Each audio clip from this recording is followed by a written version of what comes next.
Welcome to the Two Blokes Chatting radio show on 94.7 The Pulse. Music, interviews, news, and, well, two blokes chatting. Now, here are the two blokes. We're going down the highway from here to Port Fairy, where we're going to find someone who we like very much. We do. Port Fairy much. Carly Jordan, good morning to you. Good morning, Neil. Good morning, Rob. How are we both this morning? Excellent. Doing well, thank you. You are part of what we call regional Roundup, so it's got nothing to do with weed killer, by the way. We're just ringing around and talking to people in various parts of Victoria. We nominally call you Port Fairy, even though you don't live right smack in the middle of town. What's going on down there? In our part of the world, we are certainly enjoying a few more freedoms this weekend. So that's great for, I want to say, most people in the region. I'm unfortunately stuck at home with two kids with runny noses. I'd love to be getting out to a restaurant, but we might have to save that for another time. Carly, just on that, we have always been in the Geelong region, always close to the action, so to speak. We've always had the danger of Melbourne people travelling down to the coast. You're a more secluded area. I know there was a few cases at Colac for a period of time. I don't know if you've had too many close to where you are, but do some of the residents, are they getting a bit grumpy and resentful about having to be thrown in with what's happening in Melbourne?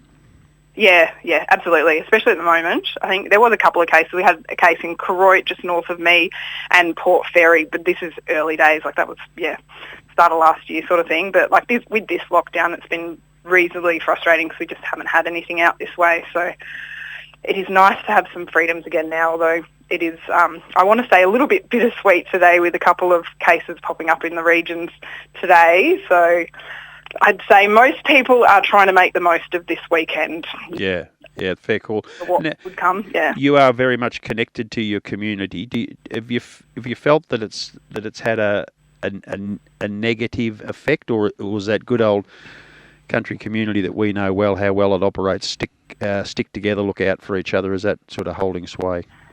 Yeah, absolutely. I mean, this pandemic has had an impact on everyone, and every individual has been impacted differently. But I think these, small regional communities have such strengths. So, we try and, support each other, reaching out, supporting local business.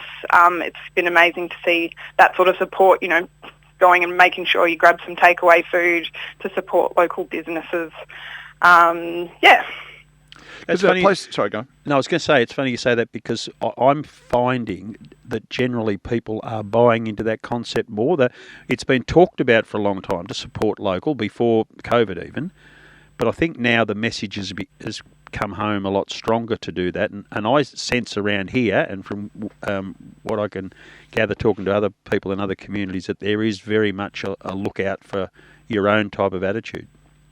Yeah, absolutely. Like myself personally is, we're making sure that we're going and buying, we're enjoying cooking at home, but at least once a week we're going out and buying a meal from our local businesses, and it's lovely. Like I love picking up the food, and each time they say thank you so much for supporting us. So you can see that it really makes a difference, and it's really they're really grateful for the support.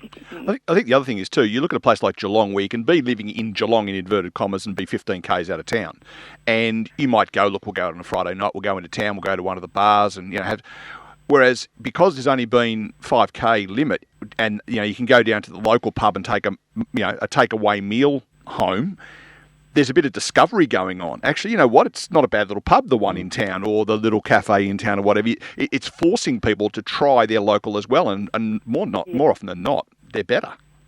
Yeah, absolutely, definitely. And I think, specifically in Port Fairy as well, obviously it relies so much on tourism trade, and that's not here at the moment. So as locals, we really need to support them to keep them afloat for when the tourism season is able to go ahead again. In 2047. No, I think it's going to be right. I'm really optimistic about the new year. There's a few pulls and pushes against it, but I'm reasonably optimistic that people are now taken the seriousness of the situation and are working towards an outcome that they know is best for all, rather than being a little bit selfish. And I think that's more of a city thing. I think country towns generally are united a lot quicker than what happens in the city. There'll always be a few recalcitrants, but basically everyone buys. And it's just the frustration of being perceived to be unnecessarily inconvenienced when you're sitting in a place where there's no sign of the virus. That's right, absolutely. And for us over this side of Victoria as well, we're so close to South Australia, and where obviously cases are low. You know, I've got family on the other side of the border, but for us to be over here and not have many cases, just want to get over there, but we can't. So anyway, hopefully we're working towards that, and those borders can come up again soon. So with the restrictions being lifted in regional Victoria as it currently stands, people in Geelong could head down to Port Fairy for the day, and they could go to a cafe and buy something, take away, and walk across to Fiddler's Green, I think is the name of the square in town. Well done. Thank you very much. I had coffee with a young lady just over the road from there one day. Yes. Oh, that was you, wasn't it? So it would be a great thing to do. It's 2 hours from here? Is that about right? 2 and a bit? Yeah, probably about that. Yeah. Yep, absolutely. And if they say Carly Jordan sent me, Yeah, they'll be drummed out of town. no, that's good. I think we need to do that. People in Geelong, now that the regions have come down. If you're bored at home and you're whinging and whining, get in the car, go for a drive. It's beautiful countryside to see. It's springtime. Everything's green and lush. Cows and sheep are all smiling back across the fence at you as you drive down the highway. Go and have an experience, because Port Fairy, as I've said to you before, Carly, is one of the nicest little gems. We talk about the Great Ocean Road and the coast of Victoria, but Port Fairy is just a beautiful, beautiful little town. Great place to visit. It is beautiful, and the beaches are amazing. Some beautiful beach walks, and a couple of different ones along that coast. So it's worth the opportunity to explore. And the other work that you've been doing so very fine in relation to refugee resettling into regional Victoria. Tell us a bit about how you're going there. Yeah, so it's obviously a challenging time that we're working in at the moment, but we're certainly keeping things going. We're doing all the prep that we can to support migrants that are currently living in the cities to move to the regions. So we're working on that in the background, getting everything ready for when the time is right, let's say that. Just on that, Carly, with the recent events in Afghanistan, and we know that there's going to be another little wave, well, hopefully there will be another little wave of migrants coming in wanting to resettle. Do you get an early heads up of that type of activity, or you just wait and it falls in line with all the other stuff and you're sort of the last to know the effects of that? Yeah, at this stage, with our project City to Country, we are working with migrants that might have been living in Australia for a longer period, so have been in the cities for a while and looking for work, so and have probably been wanting to get out to the regions but may not have had the opportunity. So we would certainly hear about it. Perhaps it's something that might happen down the track. Generally, most refugees, asylum seekers, will land in the cities. So I guess after they've settled for a while, then that might be something that we'll be able to look into as well. Well, Carly, we are close to the end of our time, not as in, that sounds very final, doesn't it? I mean, towards the end of the program, at least. Thank you so much for being our Port Fairy correspondent. It's always great fun to talk to you. Is there a podcast that we should be listening to? There is, absolutely, Neil. I have a podcast called Me, Mark and a Migrant, where we chat to migrants that are living in regional communities and find out their story. That podcast is co-hosted with my father-in-law, Mark, who hasn't met many people from culturally diverse backgrounds. So I'm making that happen through introducing him to people across the state.